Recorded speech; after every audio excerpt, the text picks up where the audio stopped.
Assalamualaikum warahmatullahi wabarakatuh. Halo Sobat Rasio, perkenalkan kami dari kelompok Ojek Simbol. Hai, perkenalkan nama aku Aditya Ramadan dari jurusan Akuntansi Employee dengan NIM 252200052. Kali ini aku tidak sendiri teman-teman, adapun teman-teman saya yaitu Perkenalkan, nama saya Ceila Margaret Jamenanis dari jurusan S1 Akuntansi Employee dengan NIM 252200003. Perkenalkan, nama saya Syifa Aulia Rahma dari jurusan S1 Akuntansi Employee dengan NIM 2522014. Perkenalkan, nama saya Angela Diana Natalia Dewi dari jurusan S1 Akuntansi Employee dengan NIM 252200002. Perkenalkan, saya Nariska Dilva Aurelia dari jurusan S1 Akuntansi kelas Employee dengan NIM 2520021. Nah, di video kali ini kami akan membahas materi tentang rasio profitabilitas PT Alam Tri Minerals Indonesia Tbk. Nah, sebelum masuk ke rasio profitabilitas ini, kita masuk ke profil perusahaannya dulu ya teman-teman.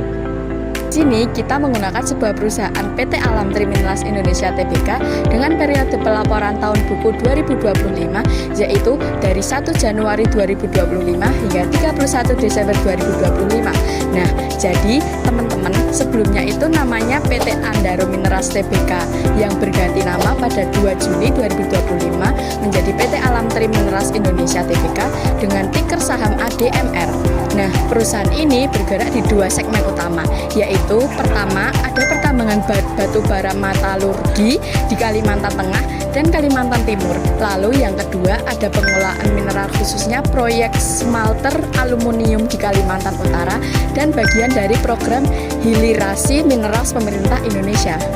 Mie ini juga ada berbagai jenis produk yang dijual, yaitu diantaranya ada hard cooking koal diproduksi oleh anak usaha PT Marwai Koal, ada semi soft cooking koal diproduksi oleh anak usaha PT Lahai Koal.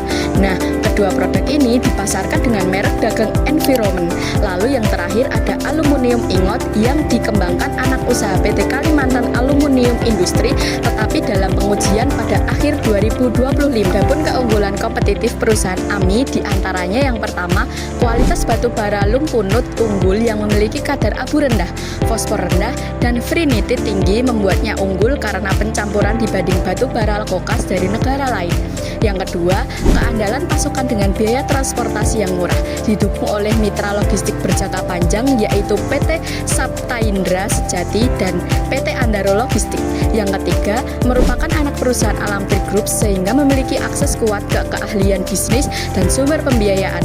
Yang keempat, diversifikasikan bisnis melalui ekspansi ke pengelolaan minerals yang mendukung partisipasi di ekosistem hijau Indonesia.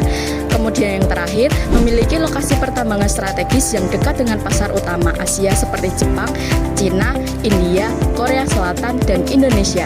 Beberapa perusahaan juga menjadi kompetitor PT AMI dalam industri batu bara metalurgi dan mineral. Antara lain yang pertama adalah PT Bumi Resource Tbk, yang kedua adalah PT Bukit Asam Tbk, yang ketiga ada PT Indo Tambang Raya Megah Tbk, yang keempat ada PT Golden Energy Mines Tbk, yang kelima adalah perusahaan batu bara metalurgi asal Australia yang menjadi pesaing utama di pasar ekspor batu bara metalurgi Asia. Kalian asing nggak sih sama kata rasio profitabilitas? Kalau kalian belum tahu, yuk kita bahas bersama. Rasio profitabilitas merupakan rasio yang mengukur seberapa besar kemampuan perusahaan dalam menghasilkan laba, baik dari penjualan, aset, maupun modal yang dimiliki. Nah teman-teman, di rasio profitabilitas ini ada 5 entitas anak yang akan kami bahas, yaitu yang pertama gross profit margin, yang kedua net profit margin, yang ketiga operating profit margin, yang keempat return on asset, dan yang terakhir adalah return on equity. Nah, dari kelima entitas tadi ada loh penjelasannya. Gross profit margin tahun 2025 sebesar 40,63% menunjukkan bahwa laba kotor yang dihasilkan perusahaan masih cukup besar dibandingkan penjualannya. Rasio ini mengindikasikan bahwa perusahaan masih memiliki kemampuan yang cukup baik dalam mengendalikan biaya pokok penjualan, sehingga sebagian besar pendapatan yang diperoleh masih dapat dikonversi menjadi laba kotor. Namun, untuk menilai apakah kinerja ini benar-benar baik, perlu dibandingkan dengan tahun-tahun sebelumnya. Jika gross profit margin mengalami penurunan, hal tersebut tersebut dapat menunjukkan bahwa kenaikan beban pokok penjual lebih cepat dibandingkan pertumbuhan penjualannya, sehingga efisiensi perusahaan dalam menghasilkan laba kotor mulai berkurang. Selanjutnya ada net profit margin sebesar 27,16%. Nilai ini menunjukkan bahwa perusahaan mampu menghasilkan laba bersih yang cukup baik dari kegiatan penjualannya. Semakin tinggi nilai net profit margin, maka semakin baik kemampuan perusahaan dalam mengendalikan biaya dan menghasilkan keuntungan. Oleh karena itu, dapat dikatakan bahwa kinerja perusahaan dalam memperoleh laba sudah cukup baik. Operating profit margin sebesar 32,72%.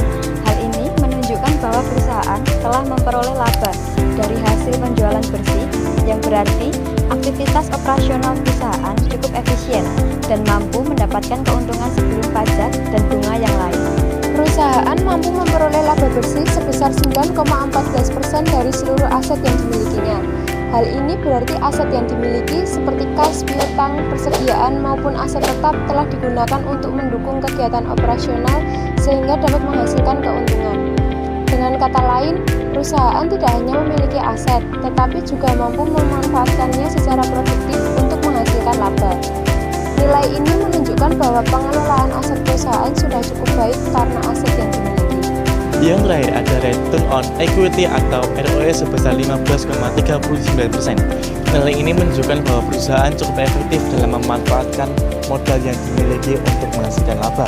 Semakin tinggi nilai ROE, maka semakin baik kemampuan perusahaan dalam mengelola modal yang diinvestasikan oleh pemegang saham. Jadi, dapat disimpulkan bahwa perusahaan memiliki kinerja yang cukup baik dalam menghasilkan keuntungan dari modal yang tersedia. Selanjutnya, ada pun beberapa alasan sebagai manajemen, investor, dan kreditor dalam memantau rasio. Nah, yang pertama ada manajemen memantau rasio profitabilitas untuk mengetahui kemampuan perusahaan dalam menghasilkan laba dari kegiatan operasional maupun aset dan modal. Kegiatan ini menjadi dasar evaluasi dan pengambilan keputusan operasional maupun investasi. Yang kedua, ada kreditor ini memantau laba yang tinggi, menunjukkan kemampuan perusahaan dalam menghasilkan arus kas untuk bayar bunga dan utang. Semakin baik profitabilitas, maka semakin kecil risiko gagal bayar, sehingga investor lebih yakin memberikan pembiayaan. Yang ketiga, ada investor menilai tingkat keuntungan yang mampu dihasilkan perusahaan atas modal yang ditanamkan dan menjadi hal penting dalam menentukan prospek pertumbuhan perusahaan dan potensi pengembalian investasi. Selanjutnya, manajemen juga melakukan evaluasi terkait permasalahan yang terjadi berdasarkan rasio tahun 2025, bahwa AMI mampu menghasilkan laba yang cukup baik, yang dimana perusahaan masih memperoleh keuntungan dari aktivitas usahanya. Namun, apabila dibanding tahun sebelumnya, penurunan disebabkan karena turunnya harga jual batu bara metalurgi di pasar global. Sementara perusahaan tetap mengeluarkan investasi untuk pembangunan smelter aluminium dan pengembangan infrastruktur. Dengan demikian, perusahaan masih berada pada kondisi yang menguntungkan karena rasionya profitabilitas bernilai positif dan menunjukkan masih mampu menghasilkan laba. Berdasarkan hasil analisis, beberapa rekomendasi yang dapat dilakukan manajemen adalah yang pertama, meningkatkan efisiensi biaya produksi dan biaya operasional agar margin laba kembali meningkat. 2. Mengoptimalkan produksi batu bara metalurgi guna meningkatkan volume penjualan. 3. Mengoptimalkan penggunaan aset perusahaan agar return on asset meningkat. Secara keseluruhan, dari analisis rasio profitabilitas PT Alam Triminerals Indonesia Tbk, bahwa perusahaan masih menunjukkan kinerja yang baik karena seluruh rasio berada di nilai yang baik. Perusahaan juga masih mampu menghasilkan laba dari penjualan aset maupun modal yang dimilikinya. Perusahaan juga masih mampu mengelola biaya produksi maupun biaya operasional secara efisien. Hal ini juga menandakan aset perusahaan yang cukup efektif untuk menghasilkan keuntungan. Selain itu, perusahaan juga mampu memberikan tingkat pengembalian yang baik bagi pemegang saham. Apabila manajemen mampu meningkat efisiensi operasional serta memaksimalkan hasil investasi, maka profitabilitas